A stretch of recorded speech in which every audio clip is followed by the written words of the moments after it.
Welcome all the 10th class. आज का lecture होने वाला है फिर से एक बार बेसिस के ऊपर। तो बेसिस क्या होते हैं?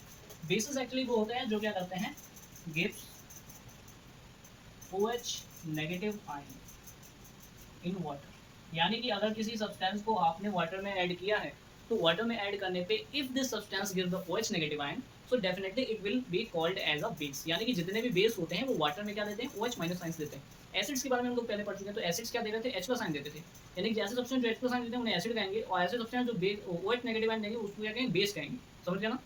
तो बेसिस उनको कहते हैं जो कि OH नेगेटिव आयन देते हैं वाटर में। ठीक है। एंड बेसिस कैसे होते हैं, बिटर होते हैं टेस्ट में, बिटर इन टेस्ट। किसी ने खा के देखा होगा। ठीक है। बिटर इन टेस्ट मतलब कड़वे होते हैं थोड़े बहुत। तो जो चीज़ें कड़वी होती हैं वो बेस होती हैं। ठीक है। बहुत सी चीज़ें कड़वी होती हैं, तो बातें भी कुछ कड़वी होती हैं, तो बातें हमारी जो है वो बेस नहीं होती हैं। तो बेस हमारे सब्सटेंस होते हैं। ठीक है। तो बिटर इन टेस्ट हो गया। उसके बाद में हम लोग क्या करेंगे कि बेसिस के टाइप होते हैं। बेसिस भी एक्चुअली 2 टाइप के होते हैं। कैसे होते हैं? स्ट्रॉन्ग बेस और दूसरे होते हैं वीक बेस। ठीक है। स्ट्रॉन्ग बेस कौन से होते हैं? जैसे NaOH, KOH, CaOH ट्वाइस। ठीक है। और आपका LiOH, लिथियम हाइड्रोक्साइड प्लस, और क्या हो सकता है, यही सारे होते हैं छोटे मोटे बेस। तो ये सारे जो होते हैं ना, ग्रुप फर्स्ट और ग्रुप सेकंड के जो होते हैं, यानी ये जो कंपाउंड होते हैं group first and group second के जो कंपाउंड होते हैं उनके जो बेसिस होते हैं उन्हें हम कहते हैं स्ट्रॉन्ग बेस। ठीक है।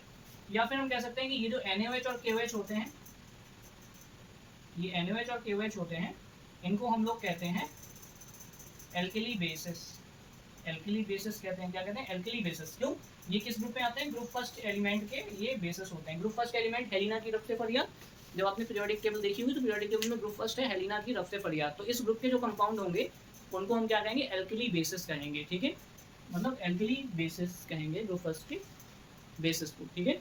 उसके बाद जो ग्रुप सेकेंड के बेसिस होते हैं जैसे कि BeOH ट्वाइस, MgOH ट्वाइस और CaOH ट्वाइस, इन सभी को हम लोग कह देते हैं alkaline earth metal basis. Earth metal basis. ठीक है। क्योंकि ये ग्रुप सेकेंड के होते हैं, ग्रुप सेकेंड के जो एलिमेंट होते हैं उनको अल्कलाइन अर्थ मेटल्स कहते हैं। तो इनके बेसिस को हम क्या कहते हैं? अल्कलाइन अर्थ मेटल बेसिस कहते हैं। ये दोनों ही स्ट्रांग होते हैं। ये दोनों बेसिस कैसे होते हैं? स्ट्रांग होते हैं। यानी कि ये NaOH भी स्ट्रांग है, KOH भी स्ट्रांग है, BeOH भी स्ट्रांग है, MgOH भी स्ट्रांग है, OH COH ट्वाइस भी स्ट्रांग है। लेकिन बात ये है कि सारे तो, अब बात ये है कि सपोज दो अब बंदे खड़े हैं, तो दो बंदे में दोनों की स्ट्रेंथ इक्वल थोड़ी ना होगी। कोई थोड़ा ज़्यादा स्ट्रांग होगा, कोई थोड़ा कम स्ट्रांग होगा। तो इनमें भी इसका मतलब क्या है कि कोई ज़्यादा स्ट्रांग होगा, कोई कम स्ट्रांग होगा। तो ग्रुप फर्स्ट के जो बेसिस होते हैं, ग्रुप फर्स्ट के जो बेसिस होते हैं वो ग्रुप सेकंड के बेसिस से ज़्यादा स्ट्रांग होते हैं। इसका मतलब ये वाले बेसिस आर ज़्यादा strong as compare to this वाले बेसिस।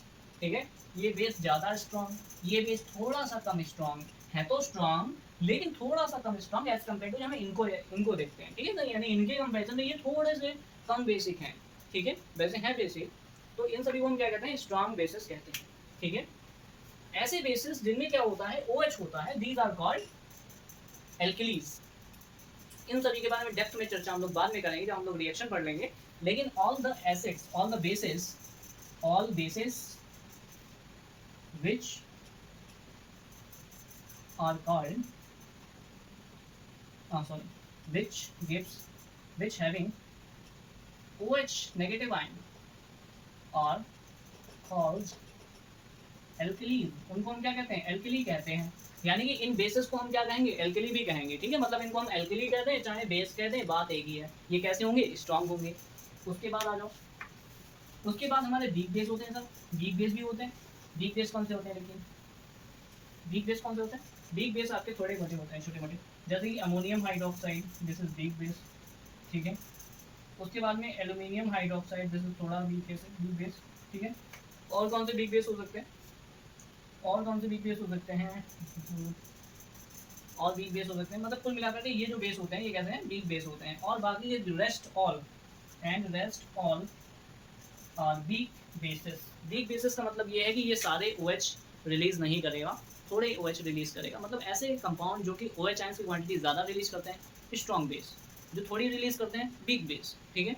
ऑल दो मिनरल एसिड्स जो होते हैं, जैसे कि इसका नेम क्या है? Sodium hydroxide, potassium hydroxide, calcium hydroxide, LiOH twice LiOH। अब क्योंकि मैं आपको फॉर्मूला बनाना सिखा चुका हूँ, लिथियम हाइड्रोक्साइड का फॉर्मूला LiOH होगा, सोडियम हाइड्रोक्साइड का फॉर्मूला NaOH होगा। अगर आपको नहीं पता है then you can watch out the video, this video has been listed in class 10 chemistry. Okay that is NaOH, KOH, COH twice, LiOH twice. इन सभी कंपाउंड, जैसे मैंने कह दिया आपसे कि भाई फास्फोरिक एसिड, इसका फॉर्मूला बताओ, या मैंने कह दिया sodium sulphate, what will be formula sodium sulphate. अब जब आपको फॉर्मूला ही नहीं पता होगा देन आप डेफिनेटली आप रिएक्शन कैसे कर पाएंगे। तो इसका मतलब क्या है कि सबसे पहले हमें क्या करना पड़ेगा कि हमें फॉर्मूला पता होना चाहिए, तभी हम रिएक्शन कर पाएंगे। उसके बाद हमें ये सारी चीज़ें सीखनी है। और बेसिस के बारे में हो गया। बेसिस 2 टाइप के होते हैं, एल्केलीज, स्ट्रॉन्ग बेस और ये वीक बेस। ठीक है, स्ट्रॉन्ग बेसिस में ये आते हैं, वीक बेसिस में ये आते हैं।